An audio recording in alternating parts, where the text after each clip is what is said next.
Thank you so much, sir. And with this, I want to thank Bhaskar sir from, on behalf of every one of us to uh, have us interact and have the darshan of none other than the guest of honor today, Dr. P. K. Shah sir. Sir, sir, when we were, studying, हम आपको दूर से last की bench से बैठ के देखा करते थे और हम सोचते थे कि हम सर से कभी बात कर पाएंगे क्या.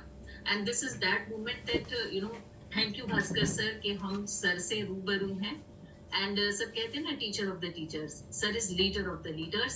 एंड सर आपके लिए जस्ट 2 लाइंस कि जो तूफानों में पलते जा रहे हैं, जो तूफानों में पलते जा रहे हैं, वो दुनिया बदलते जा रहे हैं.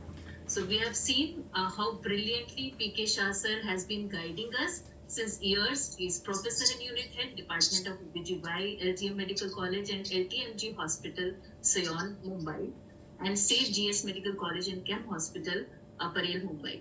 Sir has been the past president of what not, Foxy, IAGE, IFUNB, MOGS and AFTT, and past dean of Indian College of Medical Ultrasound, past chairperson, Teaching Science Committee. Okay. Yes. Sheila, sir is saying enough, but before sir I'm not starts. contesting for any post. Sir, 1 minute, sir, 1 minute. I always say that we should be able to say something which is not on the slide. When I first went to Sion Hospital in 1990 to do my PG from Bengal, and we found that he had the same beard at that time. He had just become he was professor at Sion Hospital, and people in Sion at that time were reluctant to actively join the Mumbai Obstetric Society, saying that it is dominated by other colleges. So he used to say, you want to change an organization, you have to get into it. And what he used to do is, all the first year PGs, he will pay their fees, make them fill their forms, pay their fees from his own pocket, and tell them that, okay, you pay me whenever you can. And that is how I first became an MOHS member. Thank you, sir, for being here. Bhaskar, thank you for remembering those days, and we really enjoyed our Sion days.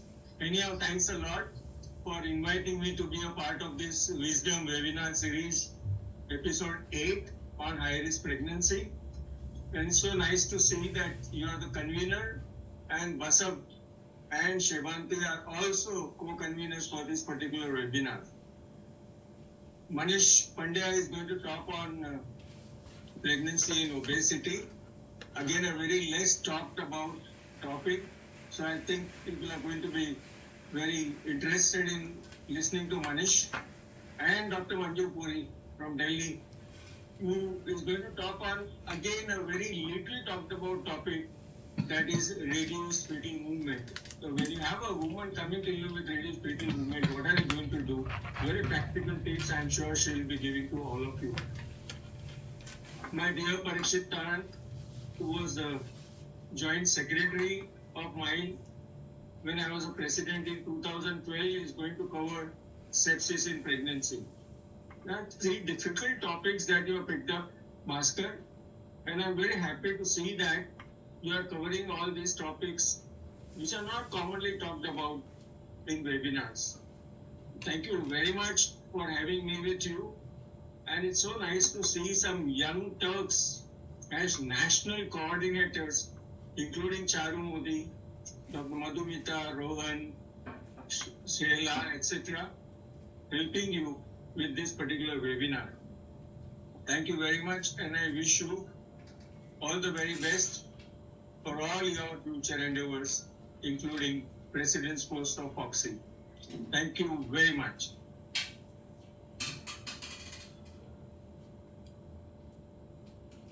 So thank you so much, Ikesha sir, for those excellent words of wisdom. The theme for today's webinar is high-risk pregnancy, and we have 2 interesting talks by 2 eminent gynecologists. The first talk is the talk on the pregnant obese, and it will be delivered by Dr. Manish Pandya sir. Sir is the professor and HOD of Mahavir Hospital and Manish IVF Center, which is a scientific research institute. He has many special awards and achievements to his credit. He's been awarded the Dynamic Indian of the Millennium by KG Foundation. He has won the Gynac Excellence Award by Foxy in 2020. He's a commendable editor-in-chief by IESRF in 2021. He is a Pablo IG Web of Science researcher.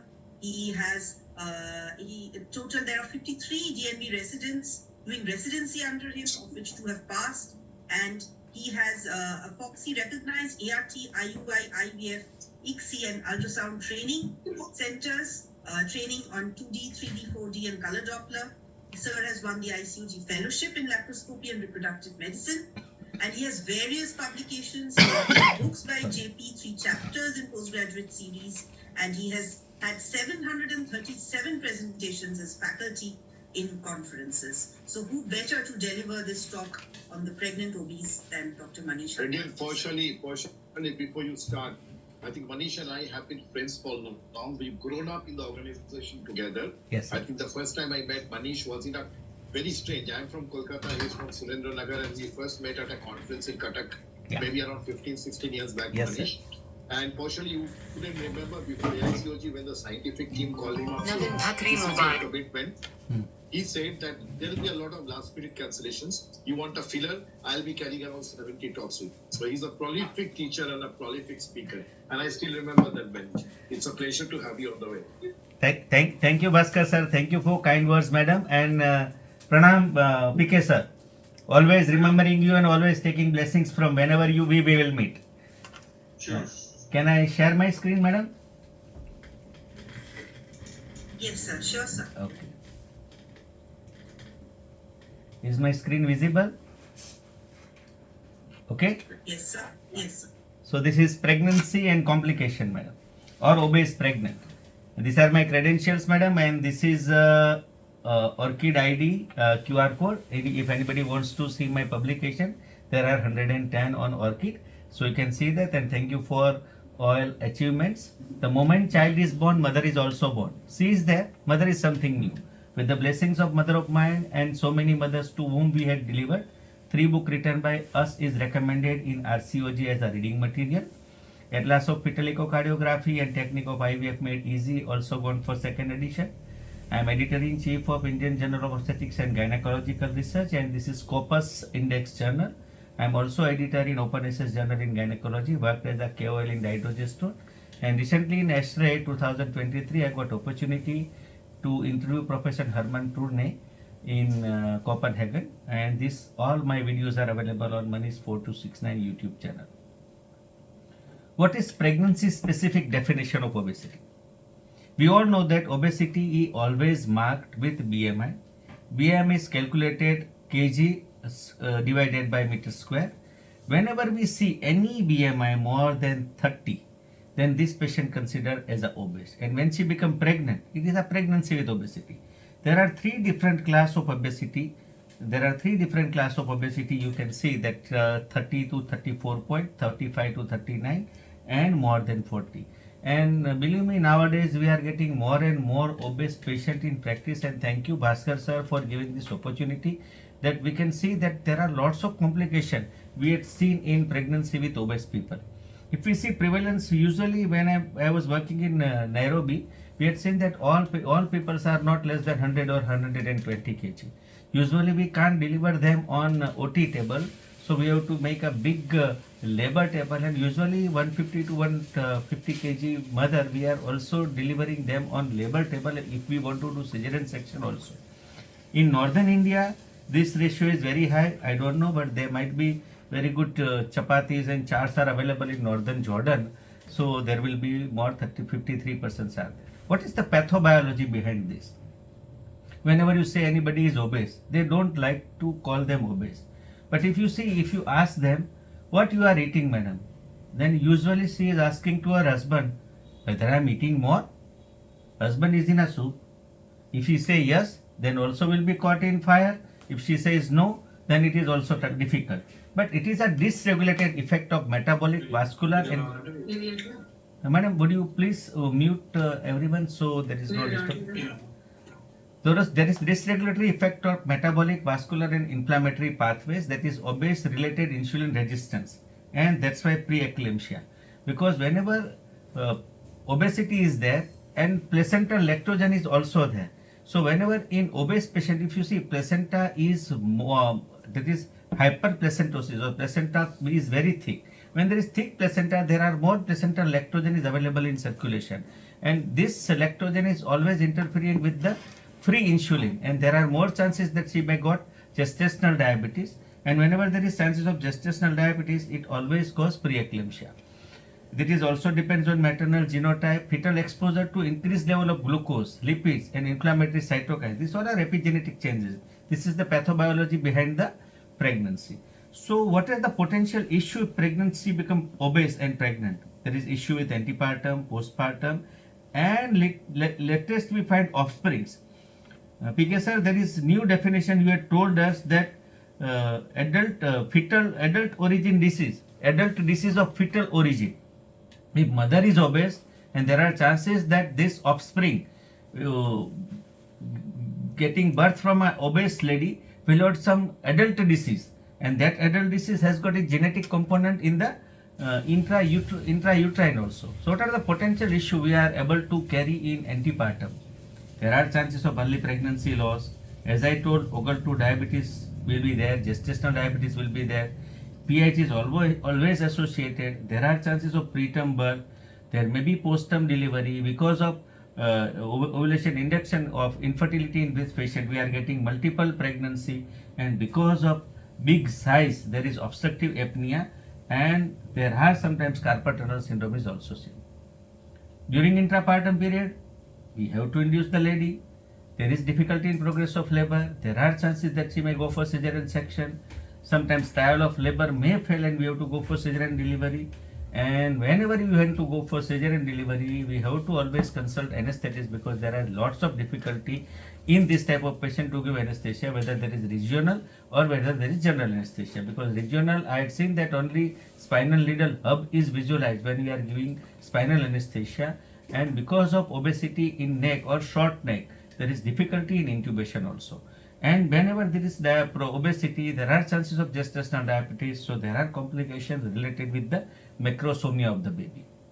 We have to think of postpartum, because these all ladies are more vulnerable to venous thrombosis, infection, and sometimes postpartum depression because of their size and because of the difficulty in lactation, difficulty in carrying baby, difficulty in having day-to-day activity. What are the offsprings? I told that adult disease of childhood origin. There are all the chances of congenital anomaly because of gestational diabetes. Patient may have got death. We have got very good paper on fetus commit suicide, prematurity, large gestational age, asthma, childhood obesity, and there are difficulty in neurodevelopment in a baby. So we have to have a, this is jigsaw or jigsaw, we will say we have to maintain the balance between the pre-pregnancy and pregnancy management. So whenever this type of lady comes to us pre-pregnancy, then it is better for us to counsel them beautifully. What we can counsel them in pre-pregnancy stage?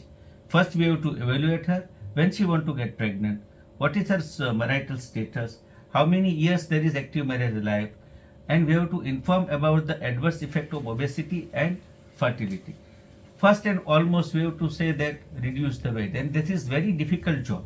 It is, believe me, it is very difficult job to say someone that you have to lose your weight. Just tell them, have a full glass mirror in your bathroom, see yourself, whether you look beautiful to you, not, then try to reduce the weight. Even 5 to 10% of reduction of weight is also useful in getting her fertility normal, in getting her ovulation normal. Professor Bruno always say that there are 3 things must in obesity or 3 things must in PCOS. Exercise, exercise, and exercise. So you have to advise them to go for exercise. You have to tell them the potential pregnancy complication associated with obesity. We have to evaluate the obesity associated medical comorbidity like blood pressure, hypertension, gestational diabetes, type 2 diabetes, sleep apnea, and we have to counsel about the benefit of weight loss before putting them and before attempting them for consumption. Pregnancy weight loss, again I say, diet, exercise, and behavioral modification. Possible adjuvant medical therapy should not be used during pregnancy. So if you want to use any drugs which is contraindicated in pregnancy, so better to use those drugs before and let them lose weight pre-pregnancy. If there is too much obesity, we can advise them to go for bariatric surgery, balloon, or whatsoever indicated, and we have to give them the beneficial effect of reproductive function, pregnancy, outcome, and overall health. So we are managing pregnancy with obesity in first trimester. Always go for baseline assessment, counsel, see the gestational weight gain, advise them to go for exercise. We have to screen for fetal aneuploidy because there are chances of chromosomal abnormality is more, and if we require, we have to give them preference. Second trimester, always gave them low dose aspirin. There is very good study of class, that is collaborative study of low dose aspirin in pregnancy. All this patient has got obesity, and there are chances that there is platelet agglutination will be there. There will be less supply to the uterine artery, and if you start aspirin early, there will be proper phagocytosis of the uterine vessels, and you will get very good uterine artery supply from the placenta to the baby. Go for ultrasound with fetal survey, screen for GTM.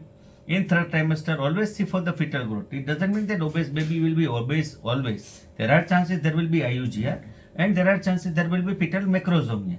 Always assess for the fetal well-being. External cephalon now nobody is doing, but for the sake of completion we are writing it. External cephalic version. It is also easy to do in obese patient when baby is conducive. At the time of delivery, always see for the equipment and instruments. We have to go for fetal monitoring. Before giving for any anesthesia, better to consult anesthetist, and we have to time for delivery, or always induce this patient in a daytime, and always do the active management of labor, particularly this obese patient. So in nighttime emergency you are avoiding. Whenever you are going for cesarean delivery, always think of thromboprophylaxis, antibiotic prophylaxis, and there are technical issue in the time of how to put incision, where to suture. So in first trimester, always go for baseline measurement. Always see that your BP cup should be appropriate, because these are all are Arnold Schwarzenegger size of cup. So you have to get the extra cup for this obese patient to get the measurement. And we are doing paper, very good paper with Bhaskar sir in Germany. We had done paper on PIH. At that time, Bhaskar sir told that best BP measurement is always done by sphygmomanometer with mercury rather than this automated machine. So always try to do the blood pressure measurement with sphygmomanometer with appropriate cuff size. Always do ultrasound in early gestation, C4 sex, single, multiple. Medication, if she was on some oral anti-hypoglycemic agent, or she was some agent which she is reducing the weight, always change them. And it is better to continue with insulin therapy rather than oral anti-hypertensive drugs. But nowadays we are giving metformin up to term, and this is not going to harm. Always see for diabetes screening. Consider quantitative urine protein and renal function test, platelet count, liver function test, and always evaluate all these patients with preeclampsia. Recently we are doing LDH in preeclampsia, that LDH sometime increasing, and also including ophthalmic artery Doppler in prediction of preeclampsia along with uterine artery Doppler. And these all patients are vulnerable for alcoholic fatty liver diseases. So in first trimester, we have to counsel them for pregnancy risk, diet, gestational weight gain, little bit exercise, and review frequently throughout the pregnancy rather than calling them after 1 month. So you have to call after weekly or 15 days in first trimester. This is how we have to maintain the gestational weight gain. This is very good study by gestational weight gain. First trimester, we have to see for BMI, fat mass index, and visceral obesity. Second trimester, we have to go for preconceptional BMI, exercise, increase in fat mass, and or are metabolic complication of GDM, preeclampsia, and hypercholesteremia will be there. Later in life, she has got increased BMI, visceral fat, and there are risk of type 2 diabetes. She developed GDM. There are all the chances that she may continue this diabetes lifelong, and there are risk of cardiovascular disease and metabolic syndrome. So in first trimester, advise them to go for little bit exercise. Pregnant woman can initiate an exercise program or continue most pre-pregnancy exercise program, which can help to control the gestational weight gain. We have to go for ultrasound because we don't want any baby who has got aneuploidy.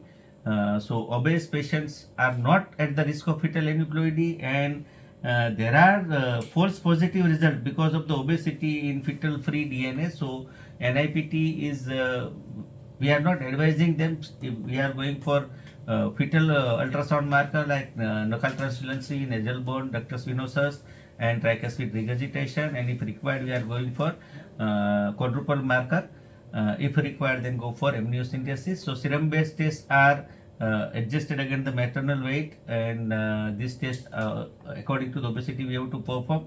Accurate knuckle transparency is not possible with abdominal ultrasound, so we'd advise them to go for transvaginal ultrasound.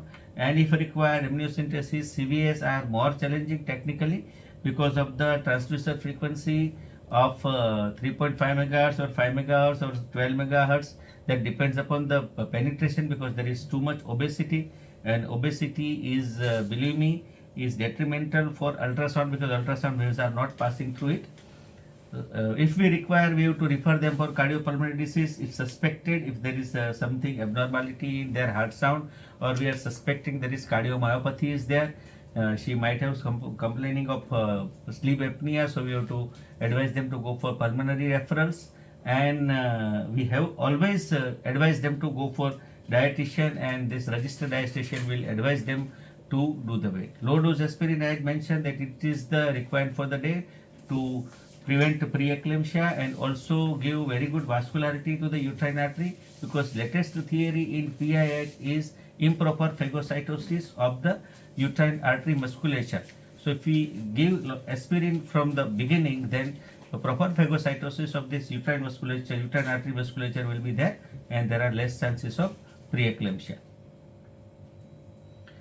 Fetal survey, we have to do all anatomical survey at 18 to 24 week, and we have to go for alpha fetoprotein, and we have to do for fetal echocardiography. And recently I gave presentation in ICOG webinar in CL Javeri symposium of pass and passing fetal echocardiography, that is position size, axis symmetry and squeeze, pulmonary, aorta and superior vena cava, position, alignment and size. So if you do this two view, there is 96% of congenital heart disease anomaly will be cured, and this is 3 vessel trachea view. It is very good, and you can see this presentation on Manish 4269 YouTube channel. This is screening for gestational diabetes. There are different screening strategy is there worldwide, but in India we are using DIPSI, and with DIPSI criteria we are advised them to go for gestational diabetes screening, and it is very easy. Always assess clinically as well as ultrasound. For the fundal height and AG measurement is very good. So in each and every patient we are using fundal height and AG. It is very simple thing, and patient also feel that we have done something, because with this ultrasound we are not doing anything. So we have to assess the fetal growth and allow them to go for DFMC chart. It is very difficult for them to perceive the fetal movement, but we advise them properly. They are going for very good DFMC chart. Because this is paper we had published in CUSA Medical College when I was professor and HOD. When fetus commits suicide, and most of this, out of the 100 cases of intrauterine death, maximum cases are of PIH, that is pregnancy induced hypertension. External cephalic version, everybody will be contraindicated, and everybody is not doing, because obesity we can do it, but nowadays with ease of cesarean section we are not doing it. Equipment, I had said that extra equipment and extra care will be there for severely obese women. Fetal monitoring, it is difficult to heard fetal heart sound from abdominal, so place the internal fetal scrap electrode if it is available with you. Anesthesia, always consult anesthetist beforehand, because in emergency if anesthetist is there and he says this patient is not fit for anesthesia, or it is very difficult to do epidural or intrathecal catheter, and because of short neck or web neck there is difficulty in general anesthesia, so better to consult them. Always time this delivery in a daytime to reduce the stillbirth risk, and because sometimes there is fetal macrosomia. Always give thromboprophylaxis. We are giving enoxaparin to this patient post delivery also for 3 to 4 days. If they are cesarean section, we are giving them for 5 days. And at the time of cesarean section, we have got pneumatic leg pads, so we are giving them pneumatic leg pads. Antibiotic, they are more vulnerable for antibiotic infection. So pre-operative 1 gram of cefoperazone sulbactam we are giving all this patient, and post-operatively 2 doses of antibiotic according to the maternal weight. There is a lot of different type of incision you can put, but usually we are giving phaneal incision, and we have to retract the penis cephalate in any type of baby, and we are very easy. But sometimes when umbilicus is too downwards, we can get the lower uterine segment penis down, and we put the incision caudally. Usually do facial closure using Samden Jones technique or interrupted suture. These are the different suture method we use, but we are giving this method suturing, layer wise suturing. Sorry. And if we require, we can have a one stitch afterwards, that is through and through stitch for preventing wound adhesions and scar rupture. Always go for subcutaneous closure and skin. In this type of patient, it is better to use stapler or non-absorbable stitch that we can remove afterwards. But for sheath, always use non-absorbable stitching. Postpartum, usually if cesarean is performed, we have to take very good care of post-surgical complication. Encourage them for early breastfeeding as well as basic support. Intrauterine contraceptive device is very safe, and if they don't want pregnancy, nowadays we are putting cesarean copper during cesarean section, but progesterone only pills is also good for contraceptive. And women who have got gestational diabetes should be screened for glucose intolerance for 6 to 12 week postpartum. Thank you very much for hearing, and chalo bye bye. Men need this difficulty because they are necessary to enjoy the success, and I'm happy to share that more than 130 companies are making dydrogesterone, and every company are using my 2016 paper. So at the end, everybody should be happy. The time to be happy is now, and the place to be happy is here. And the way to be happy is to make someone happy and have a little heaven right here. Thank you very much. Thank you, Bhaskar sir, for giving me opportunity to share some views on pregnancy and obesity. And these are recent my residents. Thank you, sir. Thank you. It's our pleasure. I'm stop sharing. Thank you so much, sir. It was a wonderful lecture. Till now, we don't have any questions in the chat box from the viewers, but I would just request sir to stay logged in till Manju Madam's lecture finishes, because sometimes they do pose the questions a little later. Thank you. It was really enlightening, and now we have another equally enlightening talk on reduced fetal movements by Dr. Manju Puri Madam. So, Madam is the Director Professor of the Department of Obstetrics and Gynecology of Lady Hardinge Medical College, New Delhi. She is the President of